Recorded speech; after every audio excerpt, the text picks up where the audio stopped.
నమస్తే అండి. నేను మీ లక్ష్మీ చౌదరిని. వెల్కమ్ టు మిస్టీ మధురిమలు తెలుగు ఆడియో స్టోరీస్. మాది కోరిన ప్రణయం పార్ట్ 235తో మీ ముందుకి వచ్చేసాను.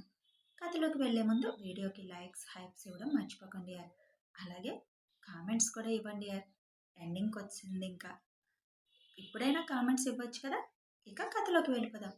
భూమి వెళ్ళేసరికి విజయ్ అక్కడే ఉండడంతో అన్నయ్య ఆయనకి ఎలా ఉంది అని కంగారుగా అడుగుతుంది. రా అని లోపలికి తీసుకెళ్లేసరికి భూమి కళ్ళు పెద్దవి చేసి చూస్తుంది. కన్ను గీటుతాడు మంచం మీద కూర్చున్న దక్ష్.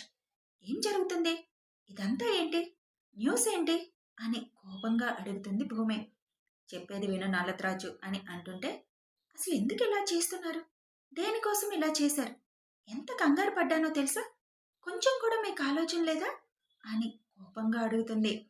అరే చెప్పేది విను అని భూమిని కూర్చోబెట్టి విషయం మొత్తం చెబుతాడు.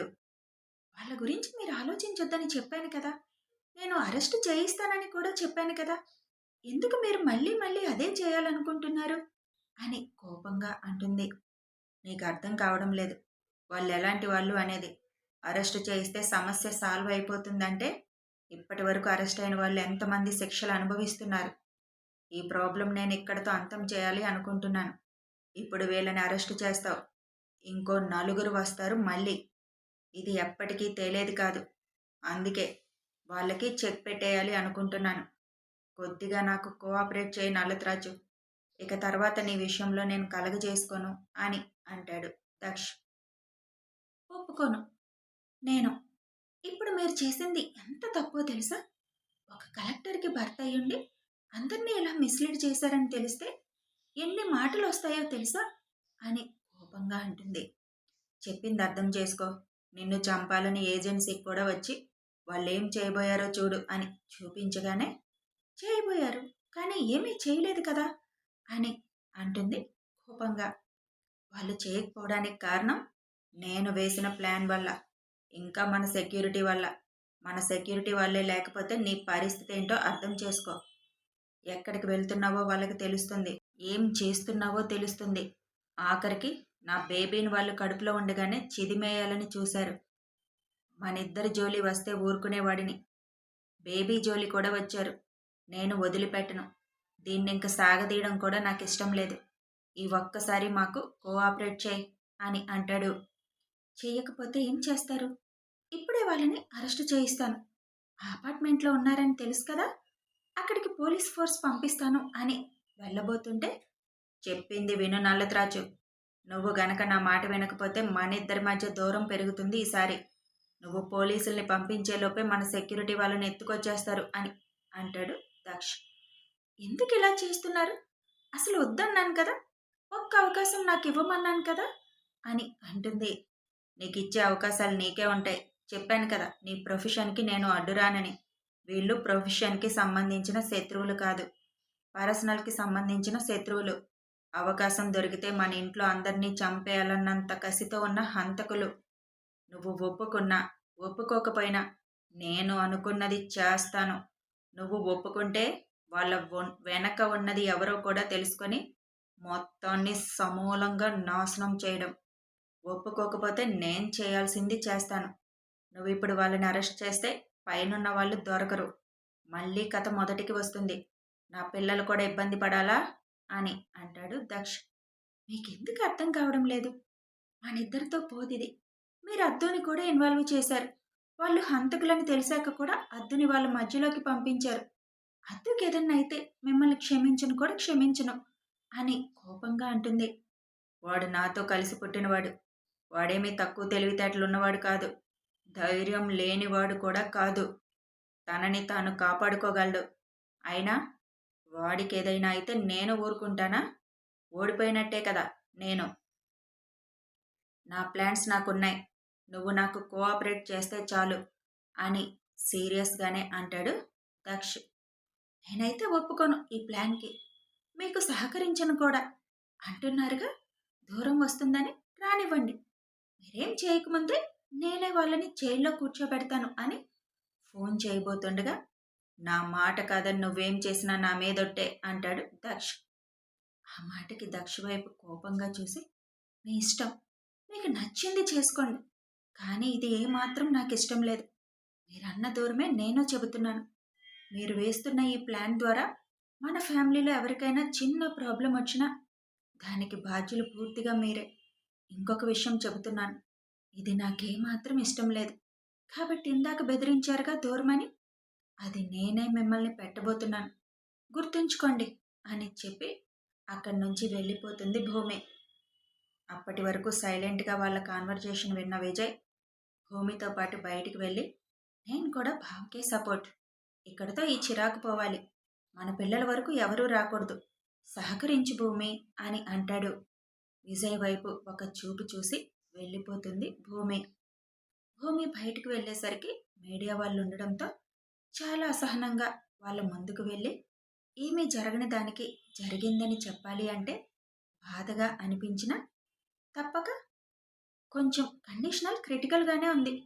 ఐసీయూలో ఉన్నారు అని చెప్పి అంతకంటే ఇంకేం చెప్పలేక అక్కడి నుంచి వెళ్ళిపోతుంది. ఆ తర్వాత దక్ష అనుకున్నట్లుగానే వాళ్ళు అద్వైతిని చూపించి భూమిని ఎవరికీ తెలియకుండా వాళ్ళు చెప్పిన చోటికి రమ్మనడం. భూమి అక్కడికి రాగానే భూమిని కట్టేసి ఏదో సాధించామని ఆనందంతో ఎగురుతాడు గిరిధర్.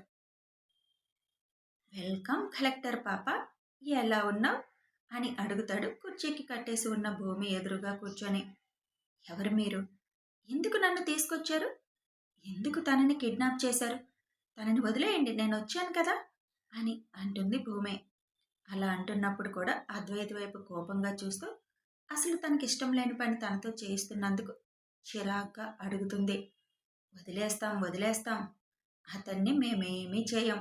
మాకు కావాల్సింది నువ్వే, నీ చావే. నువ్వు చచ్చాక నీ మొగుడు కుళ్ళి కుళ్ళి ఏడవడమే కావాలి. పాపం ఆ సల్లే హాస్పిటల్ బెడ్ మీద ఉన్నాడు. ఇప్పుడు నీ చావు గురించి తెలిస్తే ఏమైపోతాడో.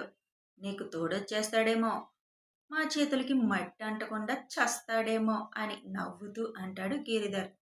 నేను కనిపించలేదని తెలిస్తే ఆ పరిస్థితుల్లో కూడా సింహంలా మారి వేటకి వచ్చేస్తాడు. ఇంతకీ ఎవరు మీరు అని ఏమీ తెలియనట్లు అడుగుతుంది. అప్పుడే అక్కడికి ఇద్దరు సూటు బూటు వేసుకున్న వ్యక్తులు రావడంతో వాళ్ళని చూసిన భూమి షాక్ అవుతుంది. ఏంటి షాక్ అయ్యావా? కలెక్టర్ ఎలా ఉన్నావు అని అడుగుతారు వాళ్ళు. వాళ్ళని చూసిన మరుక్షణం భూమికి చాలా అంటే చాలా అసహనం అనిపిస్తుంది. అంటే మీరు కూడా ఆశ్రమాల్లో చేసిన ఇల్లీగల్ బిజినెస్లో భాగస్వాములా అని అడుగుతుంది. అవును, మా పాటికి మేమేదో చేసుకొని డబ్బులు పోగేసుకుంటుంటే నీ మొగుడు మొత్తం నాశనం చేశాడు. నీ కోసం వచ్చిన వాడిని చంపి నిన్ను తీసుకొని సైలెంట్గా వెళ్ళిపోవాలి కదా. కానీ ఆశ్రమం గురించి వాడికెందుకు? ఎంత నష్టం వచ్చిందో తెలుసా మాకు? నడి రోడ్డు మీద నిలబడ్డాం మేం. ఏదో మాకున్న పదవులతో మేం బాగానే ఉన్నాం, కానీ పైనుంచి మా దగ్గర ఎంత డబ్బులు వసూలు చేశారో తెలుసా అని కోపంగా అంటాడు అందులో ఒకడు. ఇంకా మాటలేంటి, చంపి పడేస్తే అయిపోతుంది కదా. కనీసం కొంచెమైనా మనకి మనశ్శాంతి దొరుకుతుంది. దీనికోసమే కదా వాడు అంత విధ్వంసం సృష్టించింది, మనల్ని రోడ్ల మీదకి తీసుకొచ్చింది. ఇప్పుడు అదే లేకపోతే ఏం చేస్తాడు? ఏడుస్తూ కూర్చుంటాడు ఒక మూలన అని అంటాడు ఇంకొకడు. మనం పోగొట్టుకున్నది కొద్దిగా అయినా రికవరీ చేసుకోవద్దు? ఇప్పుడు ఇక్కడ ఇది ఉంది. చిన్న కొడుకు ఇక్కడే ఉన్నాడు. పెద్ద కొడుకు ప్రాణాపాయ స్థితిలో హాస్పిటల్లో ఉన్నాడు. దీని మామకి ఫోన్ చేయండి. అర్జెంటుగా 200 కోట్లు రెడీ చేసుకోమని చెప్పండి.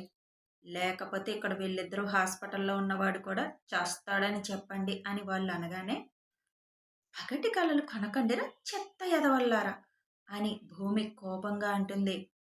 పగటి కలలు కాదు కలెక్టర్, రాత్రి కలలే కంటున్నాం. ఏంటి మీరు కనే కలలు? ఏం చేసుకుంటారా? డబ్బు కోసం ఏదైనా చేయడం, అది కూడా ఇలా రాజకీయాలు అడ్డు పెట్టుకొని ఎందుకు చేస్తున్నారు? రాజకీయాలంటేనే ప్రజల్లో ఒక అసహ్యభావం కలిగేలా మీలాంటి నాయకులు ఉండబట్టే ఓటింగ్ శాతం అంత తగ్గిపోతుంది. అందరూ కరెక్ట్గా వచ్చి ఓట్లేస్తే మీలాంటి దరిద్రులు అసలు గెలవనే గెలవరు. ఇప్పుడు దాని గురించి ఎందుకులే, మనం మాట్లాడుకోవాల్సింది మాట్లాడుకుందాం. డబ్బు డబ్బు అంటావేంటి? ఏం చేసుకుంటారంటావేంటి? కలెక్టర్ అమ్మ, ఆ డబ్బు ఉంటేనే కదా ఈ రోజుల్లో మనుషులకి గౌరవం. అందుకని ఇలా అడ్డదారుల్లో సంపాదిస్తారా? మరేం చేయమంటావు కలెక్టర్? మాకేం మా తండ్రులు అనిల్ అంబానీకి ముఖేష్ అంబానీకి వాళ్ళ నాన్న కష్టపడి సంపాదించి పోగేసి ఇచ్చినట్లు కోట్లు ఇచ్చి వెళ్ళలేదు. బిల్ గేట్స్ కూడా కాదు. కూలీలుగా పనిచేసి ఆ యజమానుల దగ్గర తల వంచి నిలబడి వాళ్ళిచ్చే రూపాయల కోసం గంటలు గంటలు వేచి ఉండి, వాళ్ళు తిడతే భరిస్తూ, వాళ్ళిచ్చిన 4 రాళ్ళు తీసుకొనొచ్చి పచ్చడి మెతుకులు పెట్టే బెచ్చగాళ్ళు టైపు మా నాన్న వాళ్ళు. చిన్నప్పటి నుంచి డబ్బుంటేనే మనుషులకు విలువని తెలుసుకొని పెరుగుతున్న మాకు, మరి డబ్బు సంపాదించుకునే మార్గం దొరికితే మా పనేదో మేం చేసుకుంటుంటే మధ్యలో మీకెందుకు? మేమేమైనా మీ వ్యాపారాలు దెబ్బతీశామా? అని అడుగుతాడు.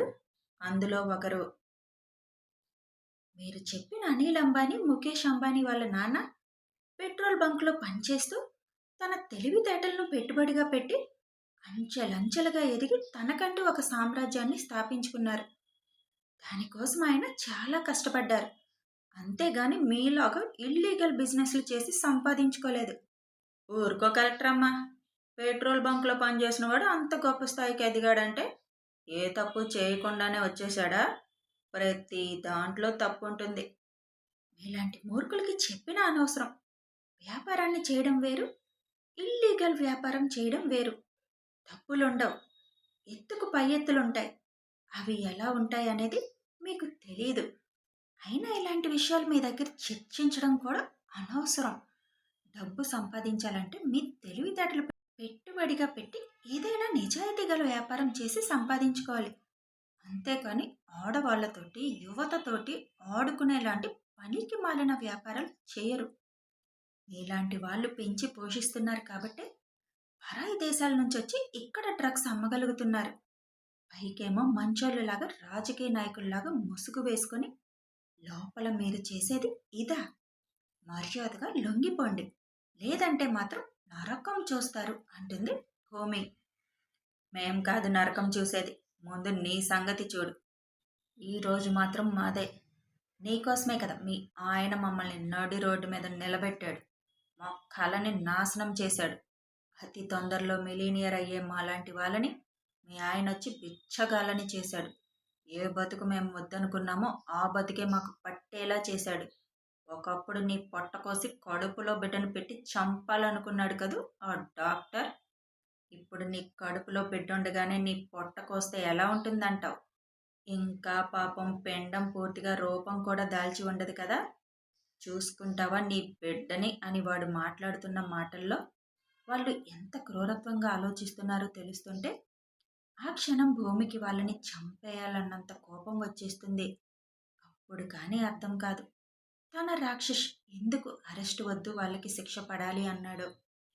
విన్నావు కదా, ఇప్పుడు కూడా వీళ్ళని అరెస్ట్ చేసి జైల్లో కూర్చోపెడతారా వదిన గారు అని అద్వైత్ నవ్వుతూ అడుగుతాడు. కథ కొనసాగుతుంది. మరి దక్ష తీసుకున్న నిర్ణయం కరెక్టా? భూమి అన్నది కరెక్టా? ఇప్పటికి భూమి అయితే రియలైజ్ అయ్యింది ఎందుకు దక్ష అలాంటి నిర్ణయం తీసుకున్నాడో. మరి ఇప్పుడు ఏం జరగబోతుంది తెలియాలంటే కథని ఫాలో అయిపోండి. వీడియో నచ్చితే ఒక లైక్ చేయండి, షేర్ చేయండి, కామెంట్ రూపంలో మీ అభిప్రాయాలు తెలపండి, సబ్స్క్రైబ్ చేసుకొని సపోర్ట్ చేయండి.